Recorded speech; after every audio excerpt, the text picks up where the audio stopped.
ഇങ്ങനെ ഒരു കറി ഇത് നിങ്ങൾക്ക് തീർച്ചയായിട്ടും ഉപകാരപ്പെടും കേട്ടോ. അപ്പോൾ സ്കൂളിൽ പോകുന്ന കുട്ടികളുള്ള വീട്ടിലും അതുപോലെ ജോലിക്ക് പോകുന്നവർക്കൊക്കെ എളുപ്പത്തിൽ നമുക്ക് ഉണ്ടാക്കിയെടുക്കാൻ പറ്റുന്ന ഒരു കറിയാണ് കേട്ടോ. അധികം ഇൻഗ്രീഡിയൻസ് ഒന്നും നമുക്ക് ആവശ്യമില്ല.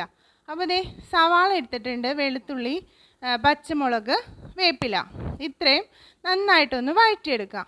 ആവശ്യത്തിനുള്ള ഉപ്പും കൂടി ചേർക്കുക. പിന്നെ ദേ ഒരു തക്കാളി 4 കഷ്ണങ്ങളാക്കി മുറിച്ചിടാം. ഇനി നമുക്ക് വേണ്ടതെന്ന് വെച്ചാൽ മുട്ടയാണ്. അപ്പോൾ നമ്മൾ ഈ കറി മുട്ട വെച്ചിട്ടാണ് കേട്ടോ ഉണ്ടാക്കുന്നത്. അപ്പോൾ ഇതേ ഇതൊന്ന് വാടി കഴിയുമ്പോൾ അതിൽ മുളക് പൊടിയും മഞ്ഞൾപ്പൊടിയും മാത്രം ചേർക്കുന്നുള്ളൂ, ഗരം മസാല ഒന്നും ചേർക്കുന്നില്ല കേട്ടോ.